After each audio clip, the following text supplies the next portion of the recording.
We share. Oh, take a ride with me.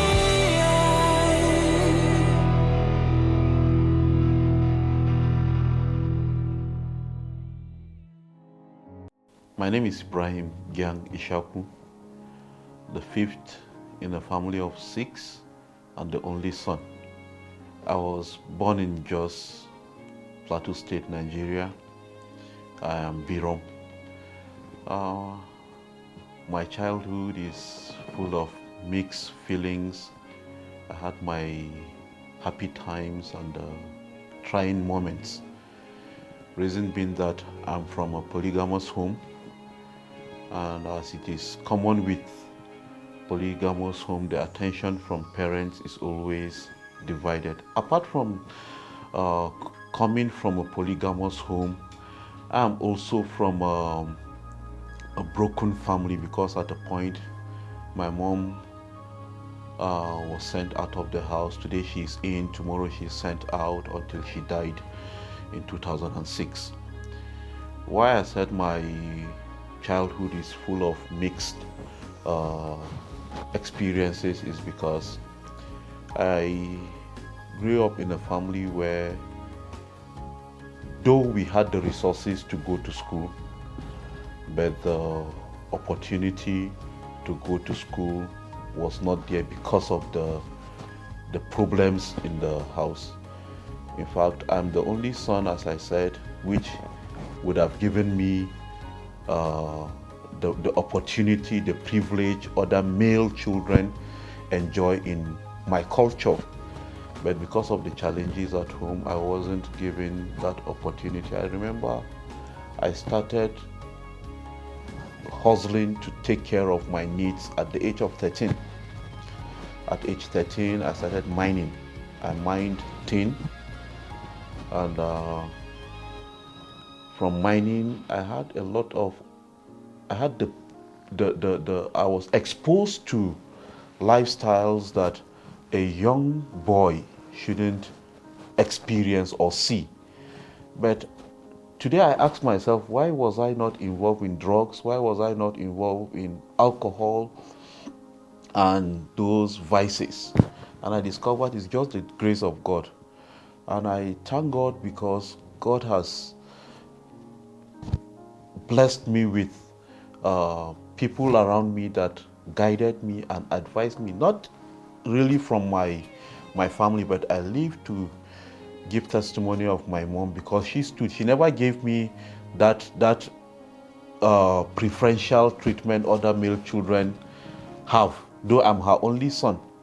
I remember at times she will send my sisters to farm and ask me to cook and take to them to the farm. In my JSS 1, that's junior secondary school, like high school grade 1, that was when I started catering for myself. School stopped because to pay the school fees was hard.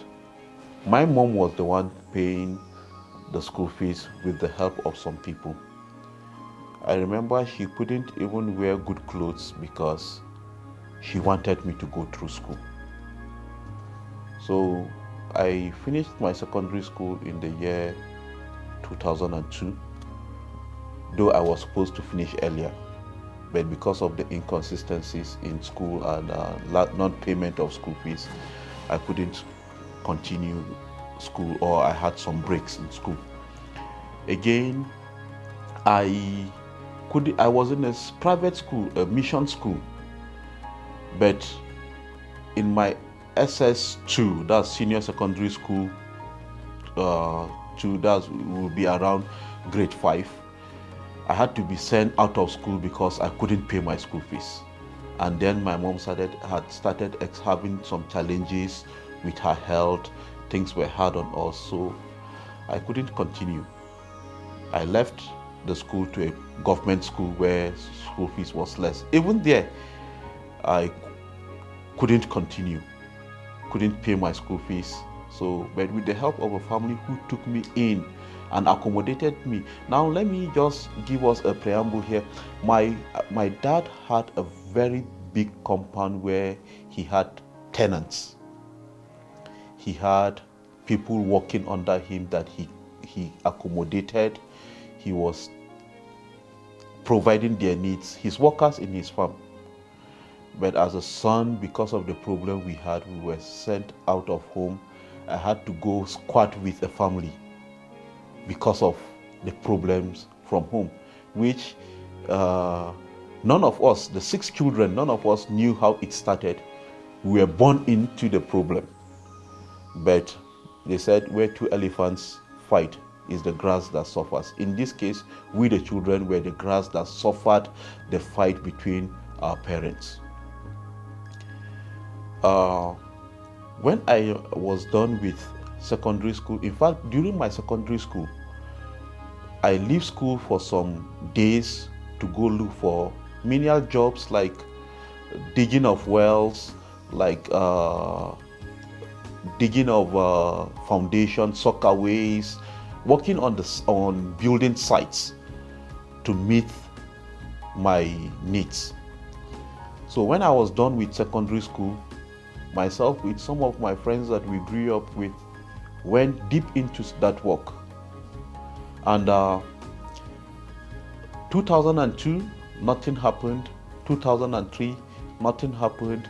I went into that work as a full-time work because the hope of furthering my education was not there, though I was determined to further my education. But I have tried ways to see I further my education, but that wasn't possible. 2003, some people in the church asked me, join the ministry, that they've seen that I'm called to be a pastor. And I hearkened to their advice and applied. But for reasons best known to the administration then, they denied me the privilege of joining the ministry. So out of the desire to see that I support my sick mother and support my 5 siblings as the male child, because based on our tradition, I'm more of a father to them than a brother because I'm a male. So I went to Bauchi State for naval recruit to join the Nigerian Navy. The recruitment was done. My uncle followed to the naval headquarters in Abuja to see that I was recruited or enlisted in the Nigerian Navy. But that never worked. Thank God for a man I met in Shadawanka Barracks who advised me and prayed for me that I should further my school than joining the Nigerian Navy. That when I further my education, even if later I join the Nigerian Navy, I will join with a better rank and a better position than to start as a recruit. So that thing sank into my mind, and after then I decided I wasn't going. And God answered my prayers. I wasn't recruited, despite my uncle's pursuit to see that I was recruited. And I decided I will further my education, but where and who will fund my education? So I went to my uncle and told him I will want to go to College of Education, Gintri. That's a state college of education in Plateau State. So I bought the form, but my mom called me and said, she used to call me Yaru, means boy or son. So, Yaru, who will sponsor your education? You know I'm sick. And she was, through the help of her friend, she got employed with the Jos South local government as a cleaner in the hospital. And what she was getting couldn't even take care of us. So she said she's sick and she needs her salary for her medication, and so I'm going to school. Who will sponsor me? I don't know, was it fate? Was what happened? I can't call that fate, but something just came out of my mind and I said, Mama, if God provides the admission, He is going to give the sponsorship. So my uncle, through his friend, helped me secure admission into Plateau State College of Education, Gindri. I'm to start with pre-NCE. I never knew I had admission or I've gotten admission into that school. That fateful evening, I was just passing. I left my door open and I decided to just peep in. Meanwhile, you will say, dog, where? In my father's house, yes, because today I'm out of home, tomorrow I'm back home. That is how the life has been. So this time I was privileged. I'm back home. My dad accepted me back home, but nothing was joining us. We had nothing to do with each other. So, when I just peeped in, I saw my uncle's wife in the room. And she said, where have you been? I've spent like 10 minutes in your room now. Your uncle just sent a message that you've gotten admission into College of Education, Gindri. And here is 20,000 for you to go start your registration. So the news of my getting admission came with the sponsorship. And the registration then was 10,500 and some fractions. I went, registered, and the little change that was left, I rented a small room. That was how my journey in College of Education started in October 2005. It was in January 2006 that I came for fellowship in the students' fellowship of my school. And I was told of a girl called Felicia that lost her mom that January 2006. When she came, she was already a year ahead of me in that school. I went to the house and gave her my condolence and sympathy. We became friends. People in the fellowship thought I was to go after her roommate, but I saw something in this girl that we had a lot of things in common. One, she is also from a polygamous family. In her mother's side, she is the first child. So the responsibility of her younger ones was lying on her head as the first child. Meanwhile, the responsibility of my siblings was hanging on my shoulder as the only son. We became close and I took interest in her. The day I asked her out, she accepted, not knowing that that was the beginning of a journey that will open some mixed stories again, or mixed feelings in our lives. When we started, her mom that was supporting her in school died that January. And 10 months later, 2006, my mom that was also giving me her little support, though sick, died November 2006. And that was where our journey started. Because of the challenges of life, I learned so many jobs. I'm a hairdresser. I pine women's hair. I learned it from a Ghanaian one, Emmanuel Nkrumah. I barb and I paint houses. Apart from other menial jobs I do, like digging, mixing cement for people on sites, building sites, and the rest. So when I started dating or courting Felicia, we had an agreement. She had a table in her room where she sells matches, soap, gari, sugar, stuff like that that students around we know will need.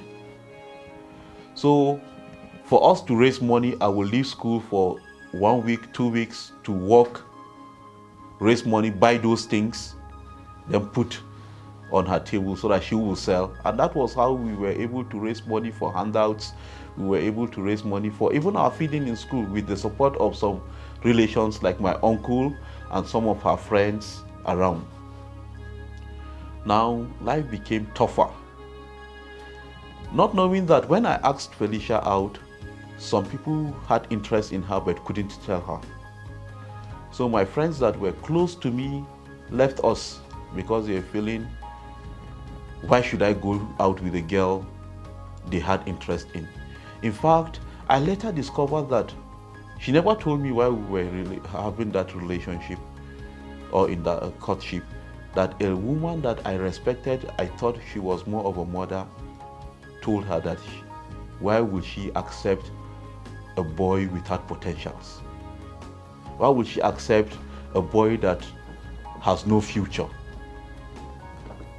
Because I'm not from a home where she gets money, people send me money or stuff like that. We did the looking for money together. So we became close. If anybody visits my home, it's Felicia. If anybody comes close to me, it's Felicia. I have a friend, his name is Sunday. While in school, we'll go about looking for jobs on people's farms. I have farmed on people's farm, and her own work was to, the little food we have, she will cook and take it to the farm for us. So, because of our closeness, she became pregnant while we were in school. And that was a big mistake we made in school, that we felt we shouldn't have done that. And we are not proud of it, and we still are not proud of it. Through the advice of her friends, I took a decision, because I have skipped a part of my story that I did not say. I've had this experience before. While in JS 3, Junior Secondary School 3, just about going to SS1, I visited the village and had a carnal knowledge of a girl that I've never asked out. And that produced a son. So because of that, my dad broke the heart of my mom, because she was praying that I become something in life and help her. And even closed the mouth of people who had told her that nothing good was going to come out of me. She felt disappointed, and I promised her, I said, Mama, I will try my best for that not to repeat itself. So when that happened, I felt, though my mom was dead, but I felt I had disappointed her. So I took it upon myself that this lady, I will marry her, because it was a product of love. Though it was a mistake, we are not proud of it, but that happened because I loved her. But to my dismay, friends advised her. She went and took in some drugs, took in some concoctions in trying to abort the pregnancy. Later, the pregnancy got aborted. But still, I told her, because that was her first experience, she has never experienced anything like that. So we decided we were going to get married. As students, we got married. And life became tougher. Now she had finished her program with the College of Education. With those challenges, I thank God that she is not just hardworking, she is gifted even in her studies. In her set, she was the best student in social studies. That's what she studied. Christian Religious Studies, Social Studies. She was the best student. She came out with distinction. But there wasn't work to do. So she picked teaching with a little school in close to where we were, the College of Education. And as a student, I applied and was teaching part-time with that school too.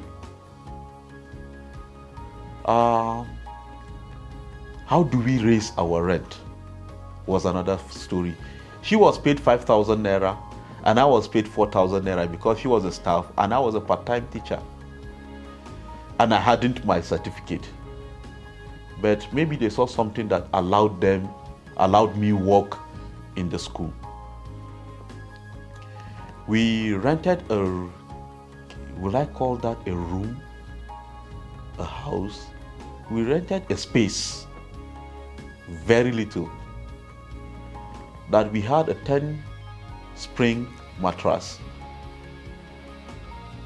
that once we lay the mattress, no space for any other thing in the room.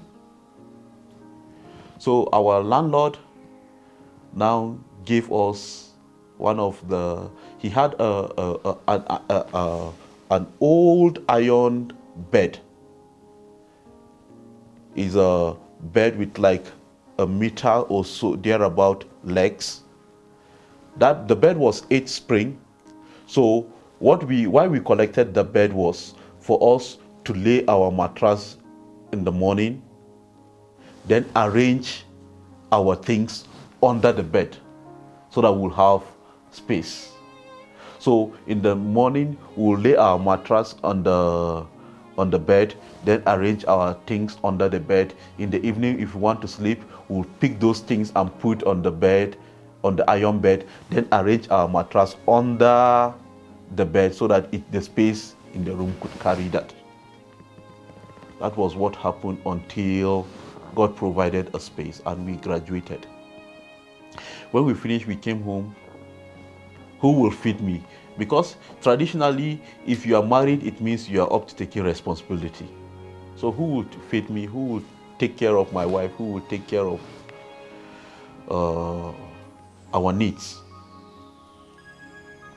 So I started working, following people's site to mix cement, to work on the building site, giving the bricklayers blocks and doing those things. So this woman will follow me to the site and we worked together. She will be the one supplying while I mix the sand with cement. I will serve her and she will give to the people laying the blocks. And that was how life continued until I applied for a job in a school and I wasn't given that job. Not because I failed, but for reasons based known to the administrators of that school. After the interview, those who interviewed me congratulated me. But I wasn't given that job. I don't know why. But later I discovered that God had a reason for me not to be given that job. And what was the reason? That same year, I was asked to join the ministry as a pastor. The work that I was denied 7 years ago. It was on a fateful Sunday. I was breaking firewood for my wife in front of the house. Then a member of the church was passing and said, "We need a pioneer evangelist in Miyango, and we know you have the call to be a pastor." And I decided no. With my story in school, I impregnated a girl. The pregnancy was aborted, and with what face will I face my congregation? So I decided I wasn't going to do that. The story got to an elder of the church who called me and said, "Who knows? If God God wants to use your story to reach out to young people who are making the mistake you made while in school. Don't just use your past to deny God the opportunity of using you now." So I went and discussed with my wife. And when I told her, she accepted and said, "We should join the ministry and let God's will be done." I joined the ministry. And a year later, I was transferred to that school that denied me work, to work as a chaplain of that school. And that was grace. That was grace. The day I got my appointment letter to work as a pastor, my wife called me and said, "Do you want to work for God as a pastor, or you have something you want to do?" I said, we had discussed this, and my desire is for God to use me in his vineyard. And she said, then you need to groom yourself for a better ministry. I started as a district, my church calls it district pioneer. It means it's just a combination of one or two churches that are paying my salary. And I was paid 10,000 naira. I have a wife, a son. Remember I told you I had a son while in secondary school. To take care of my transportation was in that 10,000 naira. My clothing was in that 10,000 naira.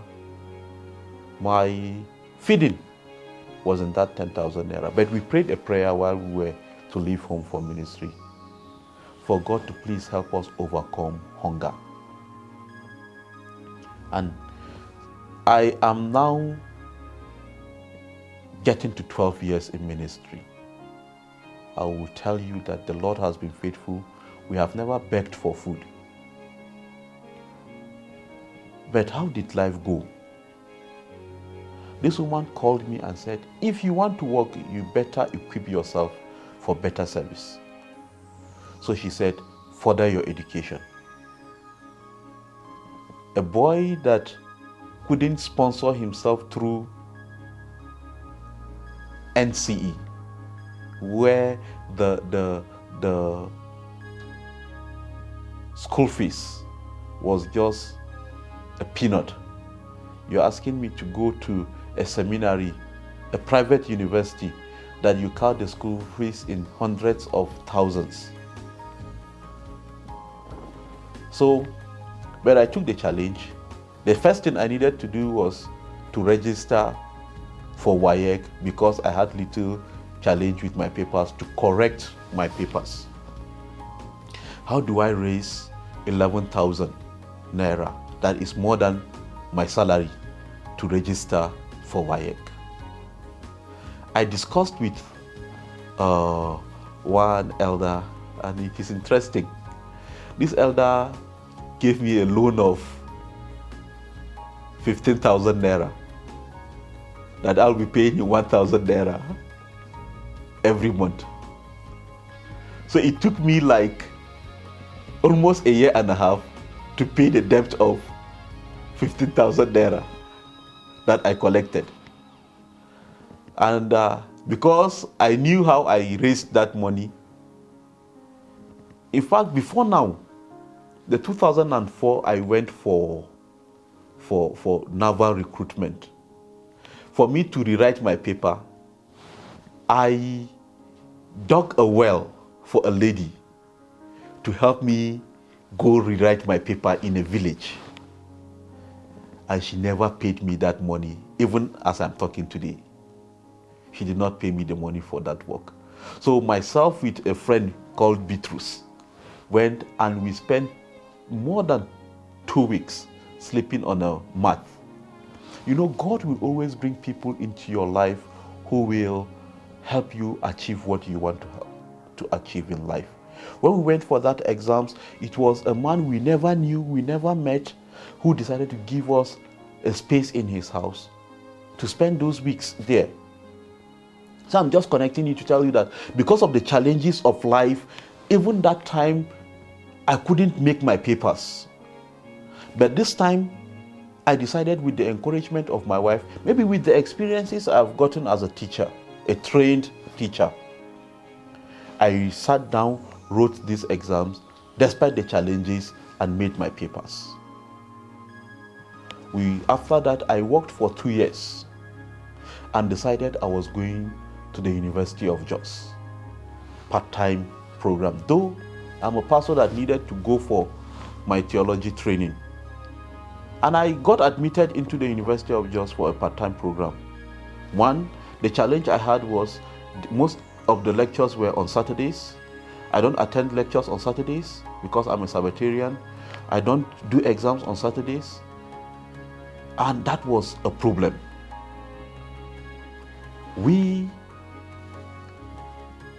I couldn't further because I felt sick. I missed some classes and missed some exams. I abandoned the University of Jos and applied to National Open University and got admitted to study peace management and conflict resolution. While I was on the registration, my boss called me and said I should apply to Babcock University. Applied to Babcock University without a sponsor. Not that the church was to sponsor me that time. They said I should sponsor myself. When those ahead of me are done, then they will take over my sponsorship. I discussed with my wife. Felicia asked me to apply, which I did. I applied and got admitted. With some support from people and the little resources I had, I went to Babcock University for my theology training. And we had an agreement with her that I was to spend the first semester in school and study the environment. If the environment is conducive, then she will follow me. And she was waiting to see if she would be employed by the Plateau State government because she had gone for an interview and there was all promises that she was going to be employed. When I got to school, I spent 2 weeks and discovered I cannot survive being in school with my family somewhere. Not because I had the money, but because I had limited resources that could not take care of me in school and take care of my family elsewhere. So I called her and asked her to join me immediately. My dad, then our relationship got better with my dad. Though it was, yes, a little better. Let me use that word. My relationship got a little better with my dad. So when I told him, he was not happy. Why should I ask my wife to join me? Her own people were not happy. She is about to be employed by the state government. Why should I ask her to join me in Babcock? But because we know what we had gone through, how we had supported ourselves, we took the bull by the horn and decided she was going to join me. When she joined, there was a ban on selling things in Babcock. So we had a friend who will ask us, okay, she makes kunu, is a local drink in Nigeria. She makes, in northern Nigeria, she makes kunu because the people in western Nigeria don't know how to make it and they like it. So she makes kunu, and since there was a ban with the school for people outside not to sell such things in the school, and the people in the school like it, so a friend will help us take it in her car and give to those people who requested for it. So at the point I told her, let us register. I looked for money and registered with a department in the school who takes care of vendors in the school, and I registered as a vendor. This woman was making kunu and we were selling. That became our major source of income in school. She makes kunu, I supply. Then later a friend asked me, I thought you told me your wife is a teacher. I said, yes, she is a teacher. She has a qualification. He said, then apply for her to start teaching. We applied. When we applied, The secretary of the board called me and said, yes, what we needed was a head teacher, and your wife with her national certificate of education is not qualified to be a head teacher. So, but I have a better offer for her. Something just told me no. Instead of her taking that work, it's better she doesn't work. Let her concentrate on making her kunu. I told him, instead of her working with your place, I don't want her to be a liability than being a support for me while in school. Only to discover that he only wanted her to work in his own private school because of the potentials he saw in her. She had already been given appointment to teach in that school. So later, when I was told that, I decided not to talk to him. And the board chair now invited my wife to a board meeting. It was at the board meeting that they congratulated her that she has been employed to work with the staff school. We'll continue with our kunu business because it's still the major source of income. She will make her kunu. She was making it every day, but she couldn't join her teaching job with the making of kunu every day. So it was hectic, and I was a student, so we couldn't join those. So what happened was, we decided we will be making kunu once in a week, and that will be on Fridays. And we did that based on request. She will make her kunu, go to work, and my job, I was the errand boy. My job was to follow offices of people who requested for kunu and supply kunu to them. And by the grace of God, in 2017, I graduated from Babcock. I graduated from Babcock 15 years after my finishing secondary school. And with the support of Felicia, when I am given assignment in school, and or mid-semester test or so, or any of the school exams, he will ask me of my script and the score. And whenever I don't perform well, I know what I'm in. So she encouraged me with friends around. They encouraged me. And to the glory of God, I graduated 2017 with a second class upper. I graduated with 4.31. And I will tell you, if it was because of the number of readings one reads that will make him pass, Ibrahim wouldn't have graduated. If it was because of knowledge or intelligence, Ibrahim wouldn't have graduated. But because I had a woman who was following what I was doing in school, was following what I was doing to encourage me and to even rebuke me when I make mistakes, I scaled through that. All the rest is story. Today, I'm not only a graduate.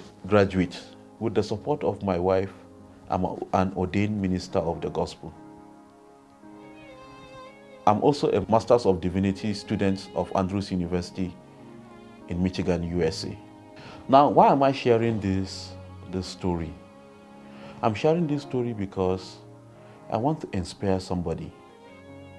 Someone who is watching, maybe because of your family background. I had a background that ordinarily, based on my background, I shouldn't be where I am today. But with the help of God and with determination, I'm somebody today. I'm not only taking care of my family, my siblings who were the concern of my mother, I'm the one taking care of them. And to that person that is in a relationship that feels there is no potential in this other person, maybe the lady or the guy, it's God that decides how our tomorrow is going to be. But we have the choice to make it what we want it to be. Felicia saw something in me, and she worked on me to make me that person she wanted, or she wants to get married to. I saw something in her also, and we worked on ourselves. Today, our children are proud of us, not because we have the money, but because we love ourselves. Our parents are proud of us, not because we have money, but because they are proud of the people we have become. So, and someone may feel, why did you, as a pastor, why are you telling us that your wife aborted a pregnancy while you were in school? I have shared this story with my congregation. My wife has shared it with young ladies in the church. I will repeat it, not because we are proud of the story, but because we are not proud of the story. We don't want you to make the mistakes we made while in school. Because we are not proud of the story, we are telling this story as a warning to young people who leave home and feel they are in an environment where they can rule their lives and decide to live their lives the way they want it. Some wounds can be healed, but the scar will ever remain.